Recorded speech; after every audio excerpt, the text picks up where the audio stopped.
ملک شام کے اندر عمر فاروق کا بیٹا شراب تو نہیں پیتا، نبیذ نہیں معلوم تھا، اس نے پی لی، لیکن معلوم نہیں تھا کہ اس میں نشہ آ چکا ہے، لیکن وہ نشے میں دھت ہو گیا۔ نشہ کرنے والے کی سزا اسلام کے اندر 40 کوڑے ہیں۔ ملک شام کے گورنر نے عمر فاروق کے بیٹے کو پکڑا اور ملک شام کے اندر 40 درے 40 کوڑے اس کی پیٹھ کے اوپر لگوا دیے۔ عمر فاروق کو جب پتا چلا کہ میرے بیٹے نے نبیذ پی لی اور اس میں نشہ آ چکا تھا اور 40 کوڑے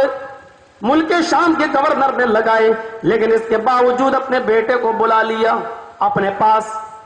اور کہا میرے بیٹے کھڑے ہو جاؤ، اور پھر اپنی طرف سے متعین کردہ جلاد سے کہا تم دوبارہ میرے بیٹے پر 40 کوڑے مارو۔ لوگوں نے کہا 40 کوڑے تو بیٹا آپ کا کھا چکا ہے،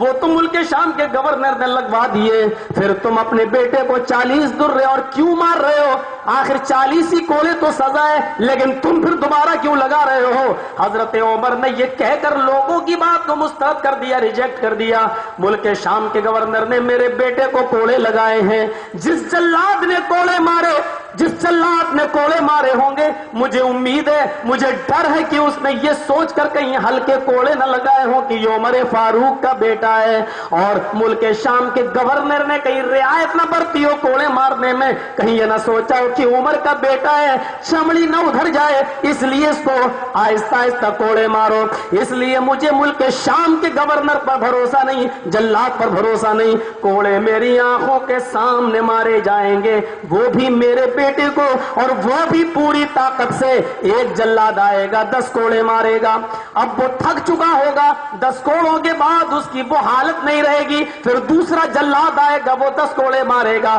پھر تیسرا جلاد آئے گا وہ 10 کوڑے مارے گا۔ میرے بھائیوں، حضرت عمر فاروق نے یہ کہہ کر ریجیکٹ کر دی ان کی فرمائش کو کہ مجھے ملک شام کے گورنر پر بھروسہ نہیں ہے، شاید میرے بیٹے کے ساتھ رعایت برتی گئی ہو، کنسیشن کا معاملہ کیا گیا ہو۔